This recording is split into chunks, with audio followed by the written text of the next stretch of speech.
Naruto is obviously the protagonist of the Naruto series, but that doesn't mean he is invincible. And yes, this is a good thing, because there are many series where the protagonist seems to be invincible and you just don't feel any sense of danger or excitement when he's gonna fight, because yeah, he's a protagonist, he's gonna win. But that's not the case with Naruto, because along the series, he loses a grand total of 14 fights, which, if you think about it, is a pretty decent number for a shonen protagonist to lose. It just makes things more interesting and balanced, really. So let's go over those 14 fights and just talk about them in chronological order, shall we? Number 1, Naruto lost to Sasuke in the Academy days. Now, this is actually a flashback scene in the War Arc where Naruto remembers his first actual fight he had with Sasuke, and it was a sparring match in the Ninja Academy. It was proctored by Iruka-sensei. But there are two cool things in this fight. First, it's the first time Naruto, the character, sees the hatred behind Sasuke's eyes.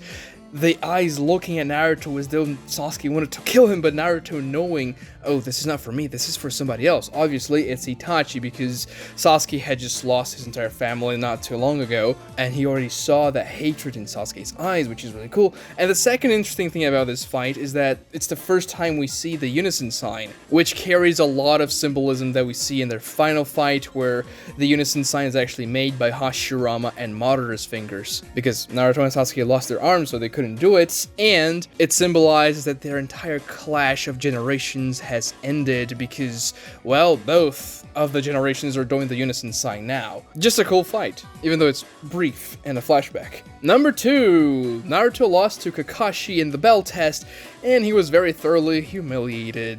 Kakashi shoved his fingers up Naruto's rear end to just teach him a lesson, I suppose. The lesson was never let your enemy stand behind you. And yeah, he was just humiliating Naruto all around. The fight ends with Naruto getting snatched by that rope and just dangling in there, and then Kakashi ties him in that trunk. Then Sasuke gives Naruto his lunch, and they pass the exam because they disobeyed Kakashi's orders. Now, this is a great fight to just show the difference between the level of a genin and a jonin, and how much Naruto still needed to learn. And I mean, it's just cool to see Kakashi completely finessing them and not even trying. The way Kakashi pulls out make-out tactics and just reads it in the middle of the fight is funny, and it's a very iconic moment. Number 3, Naruto gets one-shotted by Rock Lee before the written test of the Chunin exams, and it's a funny fight too, because Rock Lee wants to fight Sasuke, he wants to prove himself, he can beat a natural talent with his hard work, and then Naruto's pissed. He's like, no, I'm gonna take this guy, I'm tired of everybody liking Sasuke, wanted to fight Sasuke, and then he rushes Rock Lee. Rock Lee absolutely demolishes Naruto in a couple of seconds. And he really cements Rock Lee as this very powerful shinobi. I mean, he downed the protagonist with no effort whatsoever. Number 4, when Naruto enters the Forest of Death, he wants to go pee, so he actually has to get away from Sakura, because Sakura doesn't want Naruto to do it next to her.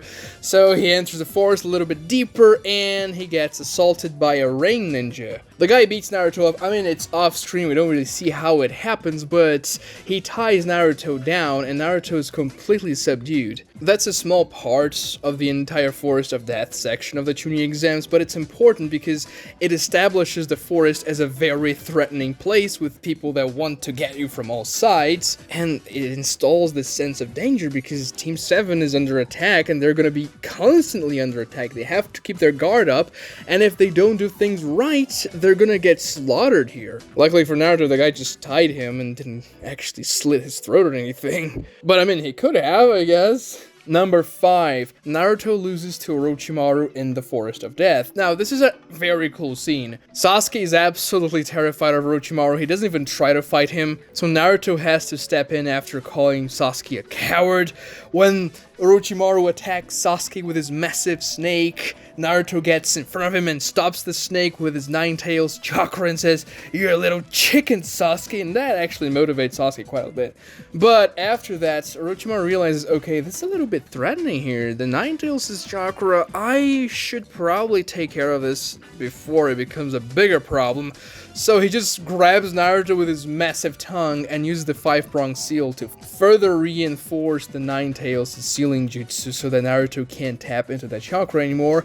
And that makes the chakra control much more difficult for Naruto, which is actually a problem for him for a long time until Jiraiya dispels it. And yeah, it would make sense for Naruto and also Sasuke to lose this fight because they're fighting against the legendary Son, that's not really taking the fight very seriously. He just wants to test Sasuke out, and fighting against Naruto wasn't even in the equation. Naruto first got actually eaten by one of those massive snakes, and he was able to escape it by exploding with his Shadow Clone Jutsu. It's only after Orochimaru realizes that the Nine Tails chakra can be a danger in the future that he's like, oh yeah, I might as well take care of it right now before it comes back around and it affects me in any way, which, well, it didn't actually work for his advantage because Jiraiya eventually even does it, but still, he had the right idea there.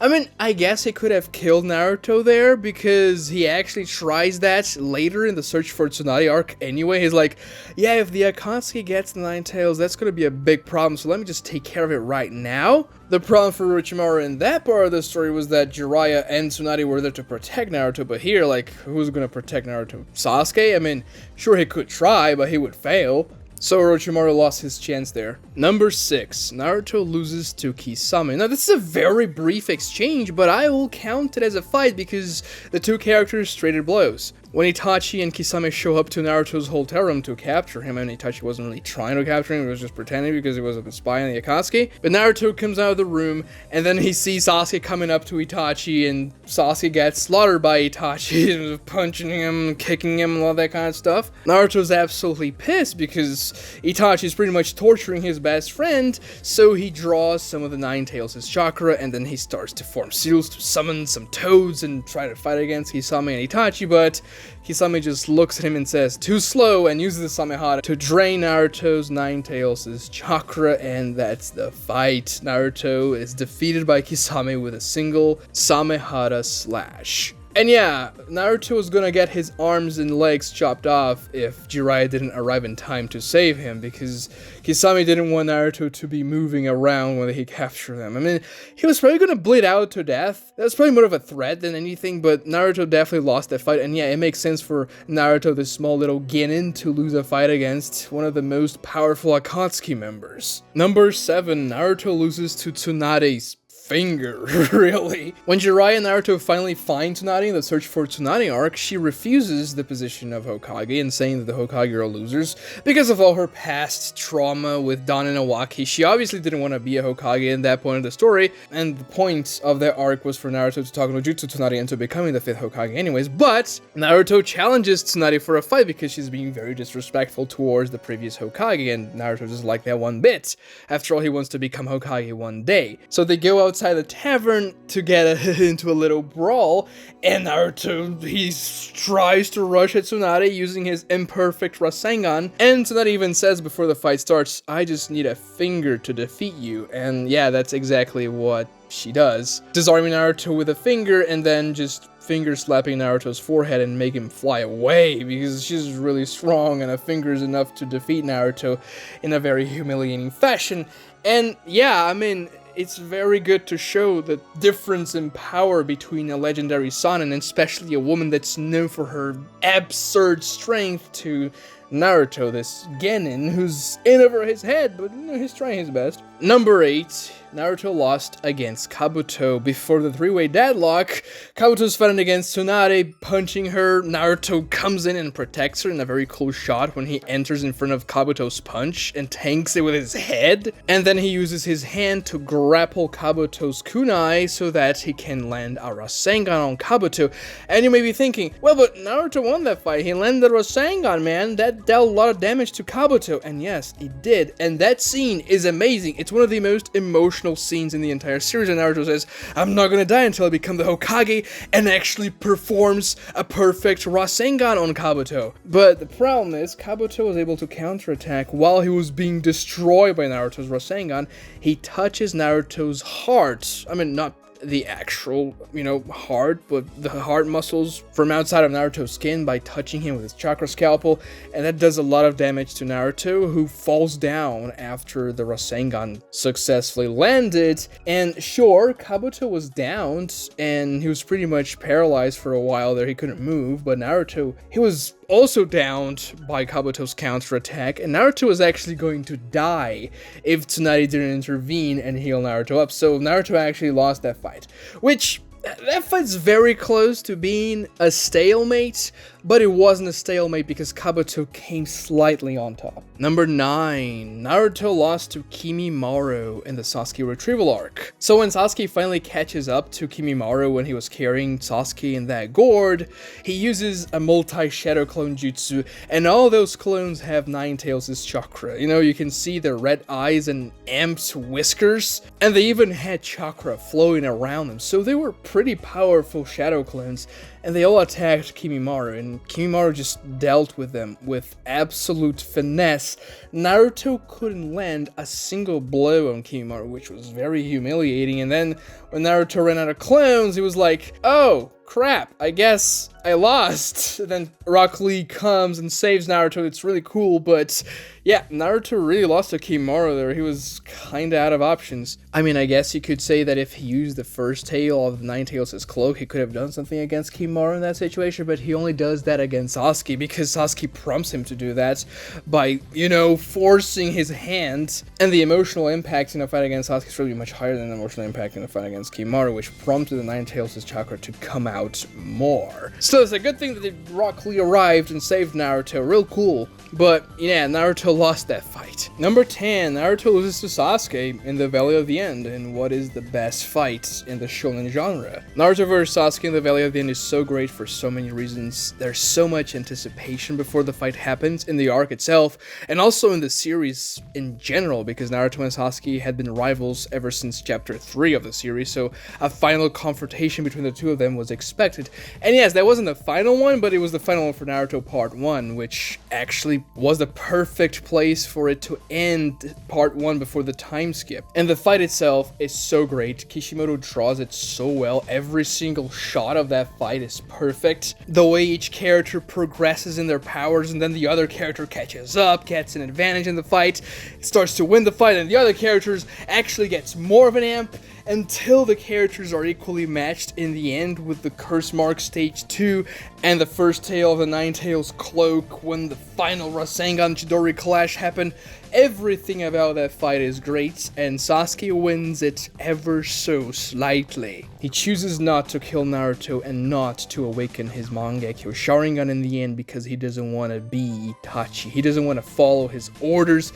He doesn't want to do what his bastard brother would have because he's not him, and he will get revenge his own way. That's an absolutely amazing and iconic fight in the series. Now we're moving up to Naruto Shippuden, with fight number 11, when Naruto lost to Sasuke in the Tenchi Bridge arc. And that was a pretty big stomp. I mean, when Sasuke shows up in the Tenchi Bridge arc, he's so much more powerful than Naruto and the rest of Team Kakashi, that's not even funny. He blitzes all of them, lands a Chidori stream, shocks them all. When the Ninetales' chakra started to come out of Naruto, Sasuke simply gave Naruto a glance and suppressed it with his sheer Sharingan prowess. And then he was going to destroy them all with a Kirin, but Orochimaru arrived and saved Naruto and his friends there, but that was an absolute stomp, and it served to show how much more powerful Sasuke had become, and Naruto had a lot to do to catch up, which is good because, yeah, it kept Naruto and the audience motivated, like, oh, Naruto, he has to get stronger now, oh, crap. Number 12, Naruto lost to Itachi in the Itachi Pursuit arc. Now, you may not even remember this fight very well, but when Naruto was looking for Sasuke/Itachi there, Itachi actually met with him in the forest because Itachi wanted to give Naruto Shisui's crow with Shisui's Mangekyo Sharingan so that later, you know, the crow could cast Kodomatsu Kami on Sasuke, which ended up being Itachi, but anyways, this doesn't matter. What matters is that Itachi absolutely finessed Naruto with no difficulty whatsoever. First, Naruto used Shadow Clones to try and attack Itachi from behind. Itachi didn't even look at them and tossed 2 kunais from behind him, and, well, he destroyed the clones very easily with a no look, man. That was very humiliating. And then, when Naruto himself, you know, the original, tried to rush Itachi, he was already under a genjutsu, and that's exactly what Itachi tells him. You are already under my genjutsu, and you've already lost the fight. Because, yeah, they technically fought there, even though Itachi didn't want to kill Naruto, he wanted to help him in that situation, but Itachi won the fight for him to help Naruto, so yeah, I'm not just counting fights where one can die here, I'm counting a lot of them. I mean, I counted the bell test where Kakashi was not going to kill Naruto, so this fight also counts. Number 13, Naruto lost to Pain. Now, you may be scratching your head, What are you talking about? This is like the most famous fight in the series, or one of them, and Naruto obviously won the fight. I mean, yes, he won the fight, but before Hinata showed up and prompted the Nine Tails to go ballistic because Naruto saw her dying, quote unquote, in front of him, Naruto lost the fight to Pain. He got pinned down by several Rinnegan rods, and Pain was delivering a speech to Naruto about pain and the cycle of hatred. If Pain had been more agile and pragmatic, not really wanting to give Naruto a life lesson because Naruto was gonna die anyways because Nagato's plan was to extract the Nine Tails from him, which was gonna kill him anyways, like, so I give him a life lesson. But he wasn't pragmatic enough. He wanted to give him that lesson to teach Naruto because I guess he had an ego. He would have captured Naruto because he wouldn't have given Hinata enough time to arrive there, and yeah, I mean, Naruto would have died and lost the fight. But no, let's wait for the love interest to arrive and give Naruto further motivation, shall we? I mean, I'm not complaining. This is a great fight. Nagato giving that speech to Naruto is perfect. It's not out of character for him to do that. I'm just saying, if Nagato was a completely logical and cold, analyzing character, he wouldn't have done that. But he isn't, so yeah, it makes sense for why that would happen. Number 14, Naruto lost to Madara Uchiha. So this is in the arc after Madara gets revived by Rinne Tensei, and then he is fighting against every single tail beasts, including B and the 8 tails, and Naruto and the 9 tails. You know, Madara gives them a quick glance, they get limboed away with a lot of force, and then Madara extracts the 9 tails from Naruto. That's a very humiliating defeat. I mean, I guess Naruto and Madara fought a little bit before that, but Madara was mostly just sparring before he was revived by Rinne Tensei because he couldn't do much in his Edo form. He couldn't become the Jinchuriki of the Ten Tails. He needed to become that to cast the Infinite Tsukiyomi. So when things got actually serious, Madara destroyed Naruto, the protagonist, in a few seconds. And that was the closest time Naruto came to dying in the series because he got the 9 tails extracted, and when the Jinchuriki gets a tail beast extracted, he is going to die unless a miracle or something really powerful happens, like Chiyo giving her life for Gaara to survive or revive, or Minato giving half of his 9 tails to Naruto to kind of like fill the void inside of him. But yeah, if there is a fight Naruto lost with a capital L in the series, it's gonna be this Madara fight because he got annihilated by him and he even got the 9 tails extracted. So yeah, a major L for Naruto here. Please subscribe if you haven't already, and also like the video if you enjoyed it because it really helps with the YouTube algorithm, and it takes 2 seconds and it's free, so please do that right now. Watch this other cool Naruto video right here for more Naruto content, and thank you so much for watching, guys.